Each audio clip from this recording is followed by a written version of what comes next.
we say. Anything that we say, I can edit out if we mess it up, or if maybe you say it's something that you just don't want to talk, you don't want to go into, or we ask you something, then I can edit all of that out. So just feel free to be yourself. Okay. Okay. Thank you. All right, here we go. Hey everyone, welcome back to E14 Podcast. Today we have with us my coworker from INTAG New Orleans, AO1 Guerrero. Thanks so much for being with us today, bro. Oh, thank y'all for having me. This is an honor. That's great. Go ahead and. Yeah, so AO1, I'm gonna call you, your first name's Jameson, right?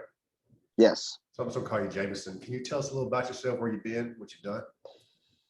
So I was actually, well, I'll start from where I was born. I was born in Harlingen, Texas. It's down kind of by the border of Mexico, and went to, grew up there, moved to San Antonio. San Antonio is where actually I depped out of. And from San Antonio, went to Great Lakes and did my boot camp time like everybody else. From there, I got some awesome orders to the USS Constitution, and that's where I spent my first 2 years in the Navy. Nice. Yeah, it was the best duty I've ever had. From there, I went to VFA 22 in Lemoore, California, and I did 2 deployments with them and had a great time.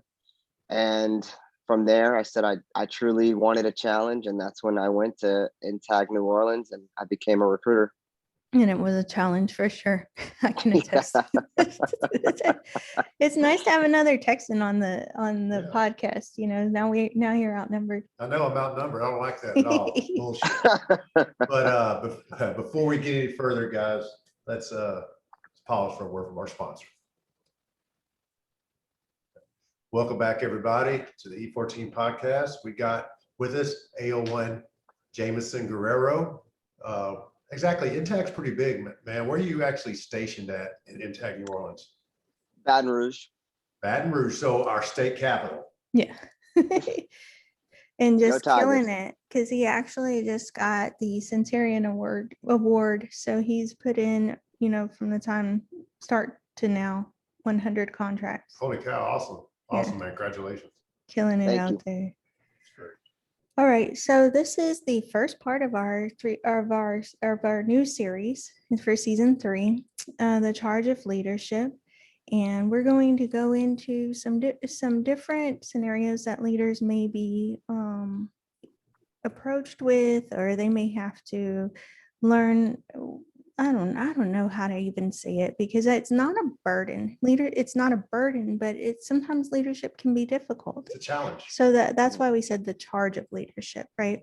So thank goodness you're here with us, because you are an LPO. So we're going to go in to that. But the first thing that I wanted to talk about with you is your transition process, because you are a transgender service member. So my transition was very much, I had to hurry up. So when former President Trump actually put the ban on, we knew the ban was coming. April 12th of 2019 is actually, when he was saying like, hey, after this, you are no longer grandfathered in, and you could not come out as transgender and actually get your I guess your medical and all that stuff. So basically what I did was I was kind of battling with myself about, what do I do? Because there's a lot more that goes into it. It's not just so much transitioning. It's what are your coworkers going to think? What's your family going to think? What are my friends going to think? So take us back to the beginning, because you did mention something to me, or well, actually to all of us at our recent conference, and you said, I now get to live as a man, which I've always been. So take us back to the beginning of you growing up and all of that. So when I was growing up, I was not the play with Barbies and play with the easy bake oven. I was, when can I get my next Hot Wheel? And, I wanted to play in the dirt. I wanted to, I never wanted to, I I wanted to be friends and I wanted to be boys. You know, I wanted Mhm. to be just like the guys. And, you know, I always felt more romantic when I looked at women, and I just, you know, and I always dressed up in boy clothes, and it was just something that I felt comfortable in. So when I started to go through puberty, I saw my body was not at the speed of my mind. Mhm. So, you know, which goes and ties into mental health. So you know, it kind of made me extremely depressed, because if your body is not going at the speed of what you're thinking, like, hey, I'm a male. Why is my body developing like this? Mm. You know, it's, you start to kind of feel, you know, self-conscious and not very confident. And so that's just kind of how my childhood was, and my teenage years, and, you know, my early adult life. And so then, did you go straight into the Navy after high school, or did you have some time before that? Well, you know, my parents were pushing and pushing me to go to college, so I tried community college for a semester, and I just one day went to go to the Navy recruiting office, and I was one of those easy applicants. I walked in there and I said, "Hey, you know, I want to be in the Navy." And my recruiter talked to me about 30 minutes, and he was like, "Well, you're gonna have to drop out of college." And I said, "Well, you're right." So I went to go drop out of college and I joined the Navy. And I was gone Wow. about 4 weeks later. Wow. So, okay, you joined the Navy, and then Mhm. let's back up to the first president, which was President Obama, that allowed service members to be, well, we say to begin their transition, but really it was something like you were kind of alluding to when you were beginning your statement, was that you were like, okay, is this now when I tell everybody? So let's take it back to that point. So, you know, when Obama was president, I the way I like to, you know, explain my past, I just say my past life, because Mhm. that person no longer exists. So in my past life, I was, you know, a female, and identified as a lesbian. And as I was graduating boot camp, that's when Don't Ask, Don't Tell was actually repealed. So Oh, wow. What so year my was past that? life, man, I think that was 2011. I, I'm more than sure it was Wasn't that 2011. recent? Don't ask, don't tell. Oh, really? I thought, I thought it was a little before that, honestly, but I Yeah, could be wrong. but it's all, the Navy's all a blur. So yeah, it could have been, but it seems like it was so long ago. Yeah, I want to say that I'm more than positive, because you know, when I got to my first duty station, it was like a big deal. Mhm. Um, but yeah, you know, so I struggle with that quite often. And the thing about being a transgender male is that you don't meet a lot of people like yourself. You I can know, so imagine. Right, definitely. I wasn't, you know, if I were to walk down the street, nobody would know right Yeah. now. You Mhm. know, Yeah. it's it's not something that, you know, oh well, I'm, you know, my shirt might say a lot, but you know, it's not something that that a lot of people would know. So I didn't know many people like me, so I didn't Oh. understand. And it wasn't something I would want to talk to somebody about, because if I did, you know, not a lot of people are very accepting of this. So I had to keep it under wraps and kind of battle with that in my own mind. Mm. Like, Yeah. you know, well, what exactly am I feeling? And just recently, I guess, you know, I met somebody in California, and she was a transgender female. And when I met her, and thought, wow, she's so brave, and, you know, she's able to live her life. Why can't I do that?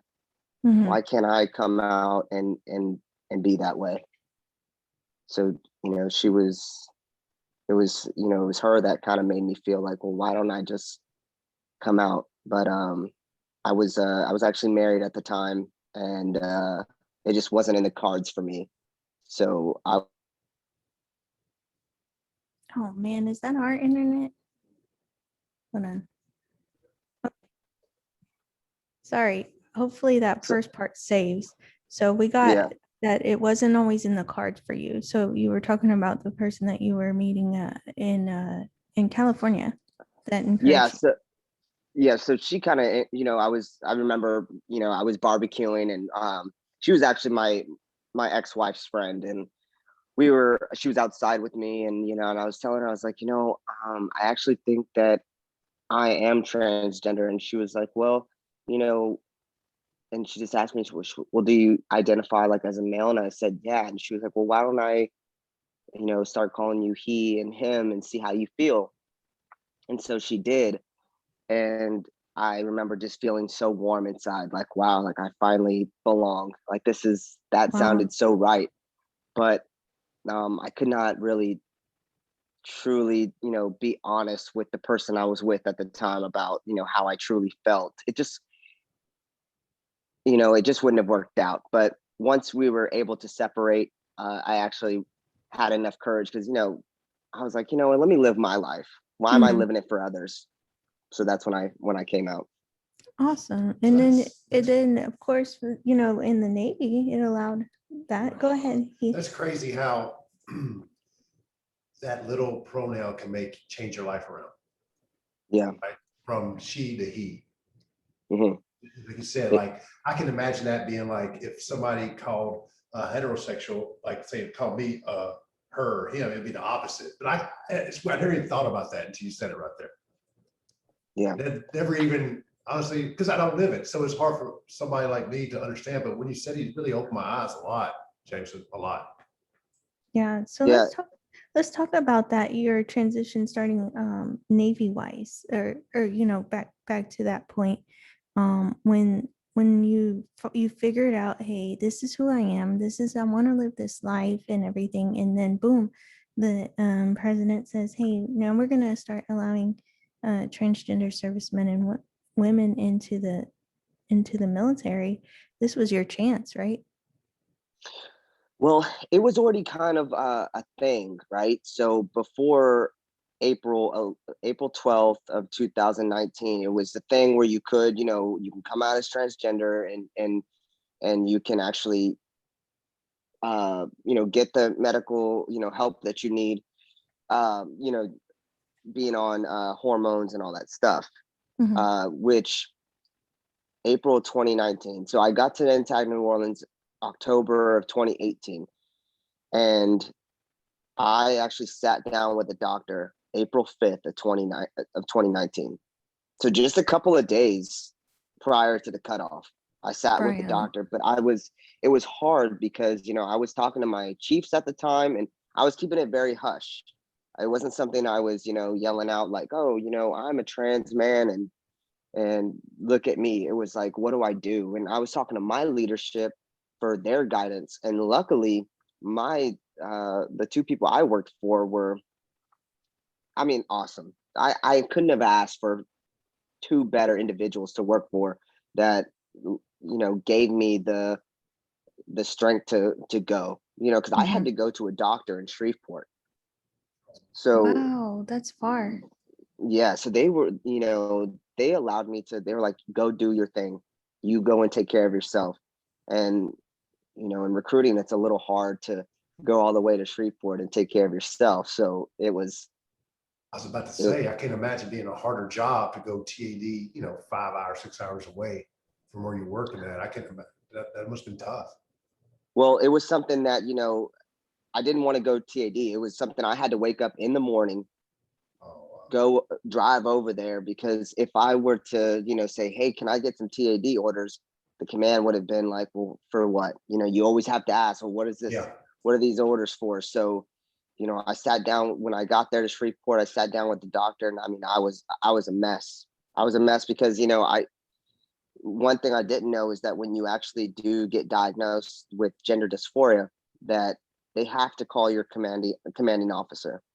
Oh, wow. And at the time, I was like, I can't do that. I don't know what, because you don't know if you're wrong. And because you're told, like, oh, that's wrong, that's wrong. So I'm like, oh man, this is it. But they actually called the XO at the time, which she was amazing, and she was like, we open you, with our hearts, and we want you to feel comfortable. And it just started there. But it hasn't always been easy with my transition. You know, it really hasn't. With it's been good, but it's kind of gone in waves with my transition in the Navy. So, so up to Shreveport, is that where they prescribed you all the hormones and whatnot to take during your transition? Yes. So, like I said, my transition was a little bit different than everybody else's because I got diagnosed by an Air Force doctor because the Navy actually wasn't helping me. The Navy was actually, I was calling different doctors, well, our medical here, right? So they weren't really being, they were kind of like, you know, because I'm TRICARE remote. It was this whole little mix up, right? But Yeah. I found a doctor. He helped me, and he was awesome. And I started hormones that day. Oh, wow. I mean, Okay. yeah, he wrote me a prescription. So that's why you say you had to hurry up, because then the ban was about to come that a few days Oh later. yeah. If I didn't get that, if I would have gotten that, you know, went April 12th or April 12th, the 13th, I wouldn't have been helped. Oh. So tell us about so at this point you have to tell your coworkers and everybody, how was everybody's reaction? You know, I kind of kept it a little bit to myself. The recruiter that trained me how to be a recruiter, I think I told, besides the two, you know, the chief and the first class that I worked for, the first class that actually trained me, I was able to, you know, come out to him very easily. It wasn't something that, you know, because him and I are really good friends. It was the other people, you know, in my division, you know, because my divisions are Baton Rouge, Hammond, and Lafayette. So I didn't know how to say that, you know, because you don't know how everybody else's views are. And it was kind of like, well, what are they going to think about me? But when you are a trans man or a trans woman, at a point, you just got to be like, I don't care what people think. Because if you do, then you'll never live your authentic life. Yeah. So I just ended up gradually changing. And you know, I think one day I think I got, you know, I let them know like, hey, this is what I'm doing. And I told them, I said, please don't mess up my pronouns, you know, because you could put me in danger. Because I don't think a lot of people know that when you mess up somebody's pronouns, you could put them in danger, especially in public. What do you mean by that? So, you know, it's very normal for people to ear hustle, no matter where people are. You know, sometimes you'll be at a restaurant, you'll hear somebody talking, Right. and it's just, you're a human being, and when somebody misgenders me, you know, because they knew me in my past life, I get afraid. You know, there are trans women and trans men killed all the time, Wow. and sexually abused. They go to a restroom and they get caught in the restroom. You know, somebody follows them to the restroom and it's over for them. So it's more than misgendering just as being offensive. It's Oh also yeah. to be dangerous. Yes. I mean, that's what I understand. Like my family sometimes will misgender me because, you know, they knew me for so long in my past life. But I finally, you know, they've been getting very, very good. But I told them, I said, the more you misgender me, the more you put my life in danger. And I think when they noticed that, they understood where I was coming from. So were you an LPO during your transition? I was. So how did that leadership, was that a big challenge for you? You know, I don't think it was, only because the Baton Rouge lost a lot of people. So by the time I became LPO, I only had one other person working for me, and I had already worked with that individual already for quite a while. When I got here, he was already working there, so he was really good about it. And I still work with him till this day, and he's about to retire, so Yeah. I think he wants me to excel as a young first class.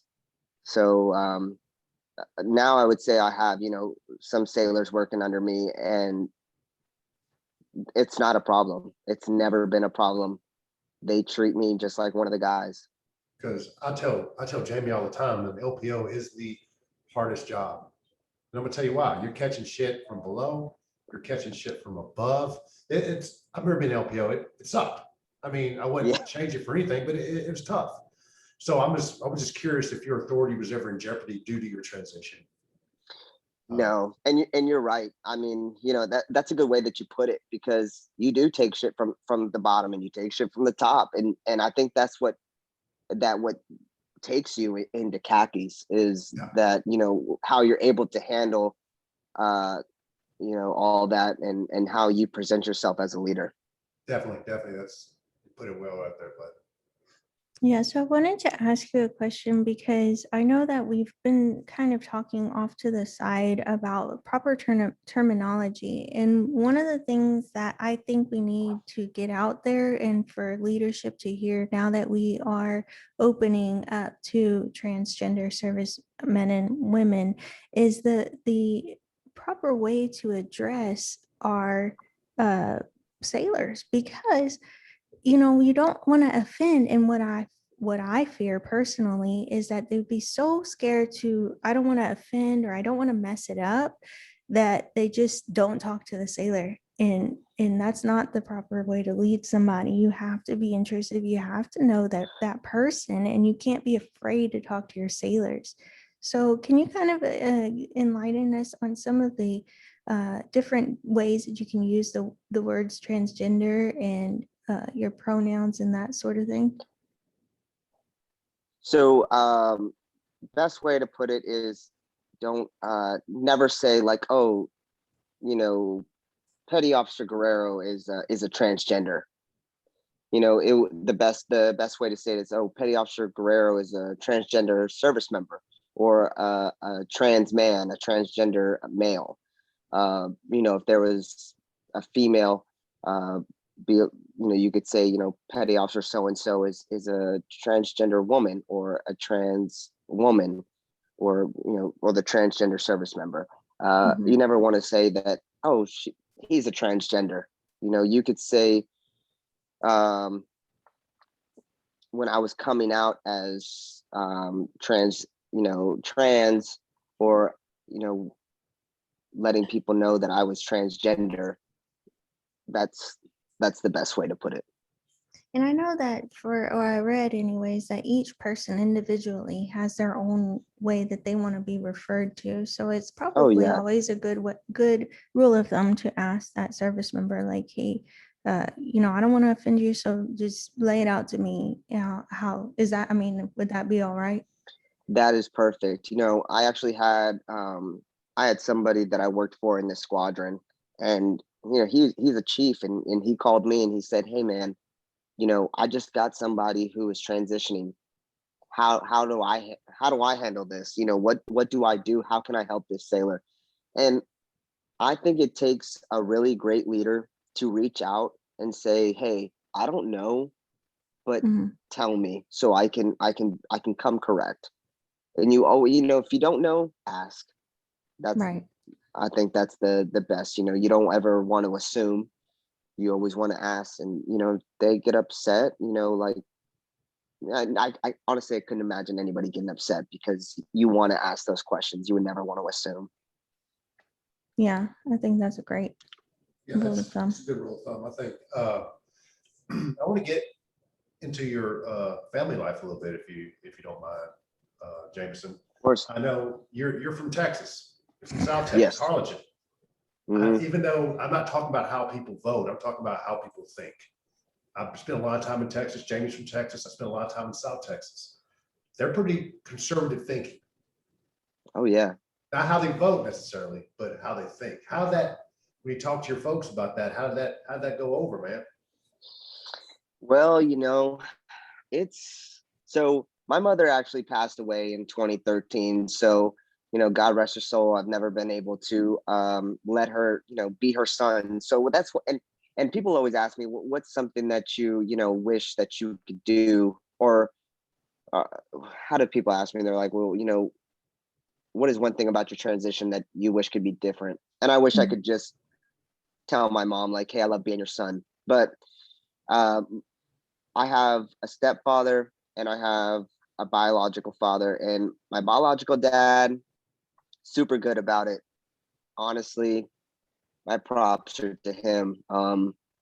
He gave me a card my first Christmas with me transitioning, and it said "World's Best Son." And I had to, once he gave me the card, I kind of left and I walked away and I went to my room and I cried because I just thought to myself, I'm somebody's son, and that was the first family member to actually say that to me, to Wow. refer to me as a man. And my stepfather, not the same reaction, which me and my stepdad actually had a better relationship than me and my biological dad. My stepdad just kind of left me in the dust, I think. We don't talk too much. And I think our relationship is now ruined due to what I'm doing with my life. But my grandparents are really great about it on my mother's side. On my father's side, they're not around anymore, but everybody is really handling it really well. I actually just got top surgery. What was it, last month? Mhm. So I was actually at home for a month recovering, and one of my aunts actually broke down to me, and she said, it's been so hard for me to accept Jameson. She was like, because I feel like I have to say goodbye to that other person. So that is what hurts families, is that they feel like, oh man, you're changing, this person that you were before, it doesn't even exist. That's not necessarily true. It's that that person's still alive, but the name, stuff, for me, I can only speak for myself, is that Jameson is a lot happier. He's a better worker. He's a more loving grandson, nephew, son. He is an all around better guy. That's the way I can describe it. And my family, I think, loves me for it. Wow. It's almost like you woke up and the boulders or the stuff you were carrying on your shoulders was off, and you were lighter. You weren't carrying Oh the yeah. burdens. It's like being reborn. It's Yep. like being a baby all over again, and I had to go through puberty again. You know how terrible that is? Yeah. Acne is the worst. Yeah, I can imagine. I do not envy that, going through puberty. It seems that acne attacks dudes worse than girls. Like I don't know. I don't know. I know my cousin was jacked up when he was going through puberty. He was jacked up, and not me so bad, because I had a little more olive complexion than him. But yeah, I felt bad. I felt bad Okay. for him. Oh yeah, and my voice was the first thing to start changing. So when I know that you have two boys, right? So the change, the squeak. The squeaky, I had yeah. Yeah. Oh yeah, I had that. Wow. That was great. Yeah. Well, tell us, actually, when I can't remember exactly what year, when President Obama opened up for our transgender service men and women to begin their transition, but there was a team that came together, the Spartan team. Sparta. I'm actually Sparta team. and let me tell you something about Sparta. Sparta is the best group I could have ever asked for, because it's all trans military put into one group. Because I'm on the Facebook group, and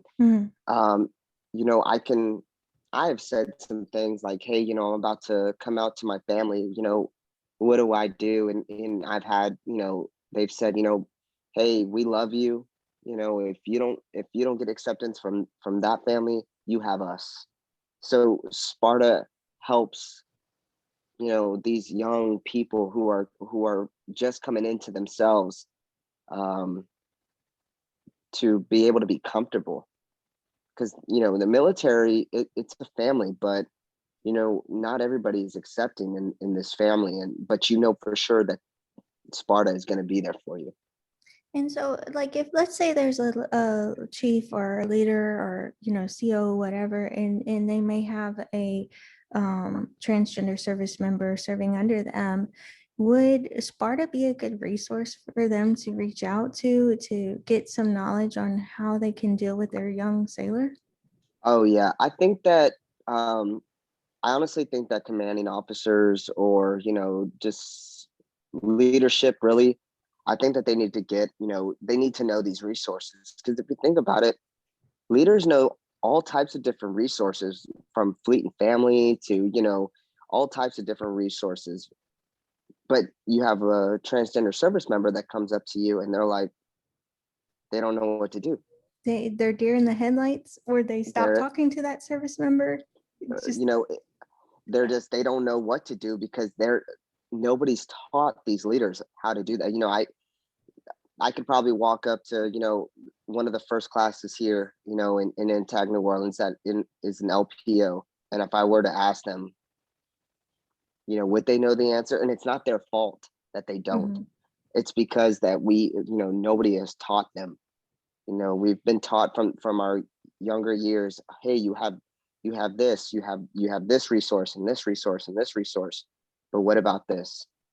Yeah, that's just like I told you the other day when I misused the words transgender and you corrected me, and I was like, it's not, I'm not trying to offend. I don't know what I don't know. And that was one of the things that Heath and I were worried about when doing this topic, because we were like, we don't want to screw it up, but we don't want to be afraid of it either, But this goes to show that y'all are accepting, because not everybody wants to talk to somebody that is trans. And I've come across a lot of stuff here in Louisiana, especially, where they're like, oh, if I saw somebody who was trans, I'd kill them.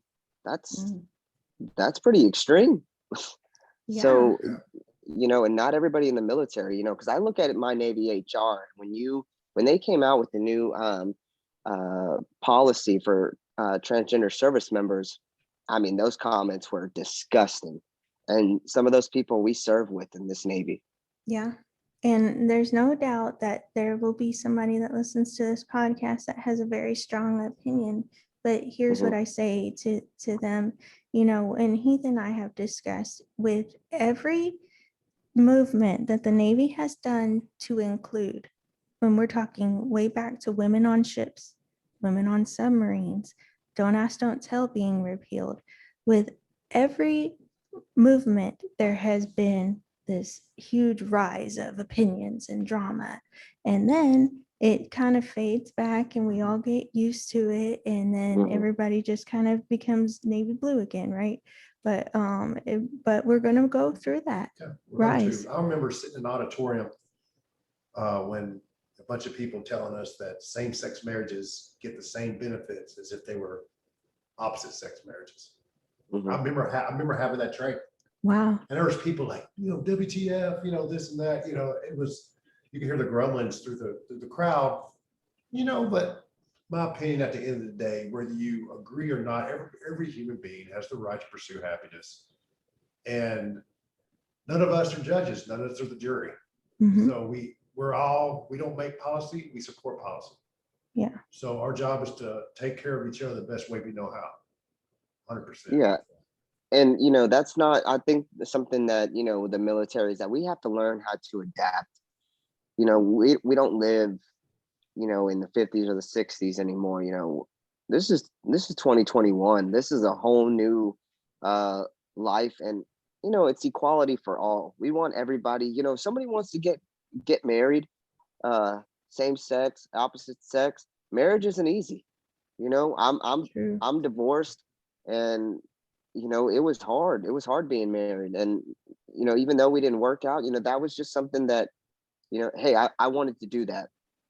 But there's tons of people that get divorced and get married, remarried. And hey, if somebody wants to go through that, more power to them.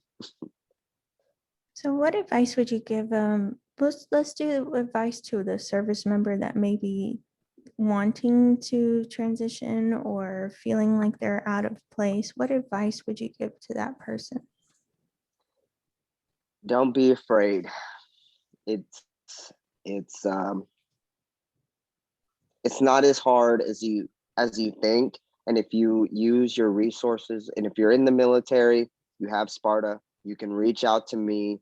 I just spoke to, somebody that I actually put into the Navy that came out, and she, I think was very afraid, and I was able to ease her mind. And, I want to do that for my community. If I'm not meant to do anything in this world, I hope it is to help people who are coming out and who maybe don't feel accepted by their family or their friends or their peers. You are strong enough, you are worthy, you are loved, and damn what everybody else thinks, you can do it and you can make it through. Wow. And then you want to ask what advice you give to a leader that has a sailor? Definitely. So leaders that have sailors, I don't care if they're chiefs, I don't care if they're first classes, not in a leadership position that has a sailor that might be thinking of transitioning. What advice you give them, man? Do not stop this sailor's growth, because maybe they were, biggest thing is don't stop this sailor's growth. They are allowed to, live their authentic life.